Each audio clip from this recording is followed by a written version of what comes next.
देखिए, आज हम लोग चर्चा करेंगे किसी भी भाव की सस्टेनेंस, कैसे सस्टेन होती है कोई भी भाव और उसका क्या महत्व है।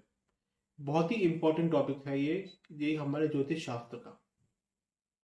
देखिए, अगर बात करें हम अपने आप की, हम कैसे सस्टेन होते हैं। जैसे कोई भी जीव इस कलयुग में पैदा हो रहा है, वो पहला घर है। मतलब हमारे साथ जो भी चीजें होती है हमारे आसपास, वो हम लोग फील करते हैं, एहसास करते हैं, हमारे साथ होती है। मतलब पहले घर का इन्वायरमेंट हर चीज में होता है कि वो हमको, लगन को, मतलब जीव को दिखाता है। और हमारा सस्टेन, जब हम पैदा होते हैं, उसका सस्टेनेंस, हमारा खाना पीना, हमारा बचपन, हमको कैसी चीजें मिली, रिसोर्सेज, वो हमारे सारे कुटुंब पे डिपेंड करता है। हुआ दूसरा घर, मतलब हमारा सस्टेनेंस हमारे दूसरे घर पे निर्भर करता है कि कैसा है। अगर दूसरा घर खराब होगा तो उसको बचपन में प्रॉब्लम आई ही होंगी, उसकी को बड़ा होने में उसको एक अलग लेवल का संघर्ष देखना पड़ता है लोगों को। ऐसे ही किसी भी घर से उसका दूसरा घर उसका सस्टेनेंस होता है। जैसे अब दूसरा घर है, अपने हमारे कुटुंब का कारक है, हमारे वाणी का कारक है, हमारे खाने पीने का कारक है, उसका सस्टेनेंस कौन है? तीसरा घर।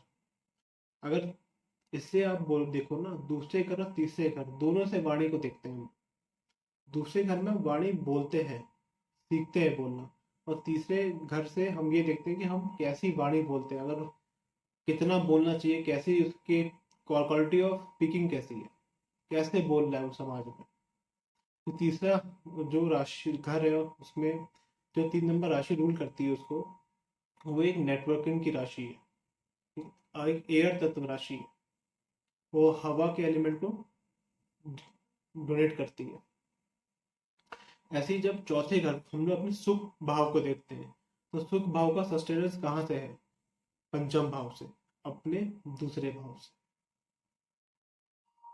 अगर पंचम भाव खराब है तो कई बार माँ, क्योंकि चौथा घर माँ को भी डिपेंड करता है, माँ को सस्टेनेंस में, उसको चीजें करने में प्रॉब्लम आती है, माँ की जिंदगी हार्ड बीतती है। कोनो कोई दिक्कत माँ के साथ आप देखेंगे तो उसके सस्टेनेंस को लेके प्रॉब्लम रहेगी उसको। अब देखिए, शादी बहुत इंपॉर्टेंट चीज होती है। अब शादी का सस्टेनेंस, उसका अष्टम घर, आफ्टर मैरिज लाइफ जिसको हम लोग बोलते हैं। अगर आपका अष्टम में, मतलब 7th हाउस से अगला घर खराब है, तो आपको शादी सस्टेन करने में प्रॉब्लम आएगी। शादी में परेशानियां बहुत झेलनी पड़ती हैं, कोई ना कोई चीज प्रॉब्लम आती जाती रहेगी। डिवोर्स नहीं होता है, पर हाँ दिक्कत आती जाती रहती है।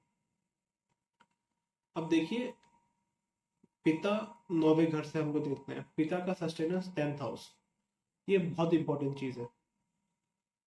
अगर पिता का सस्टेनेंस 10th हाउस अच्छा है, ऑटोमेटिकली हमारा जो कर्म स्थान है वो अच्छा हो जाएगा, हमको रिसोर्स अच्छे मिलेंगे।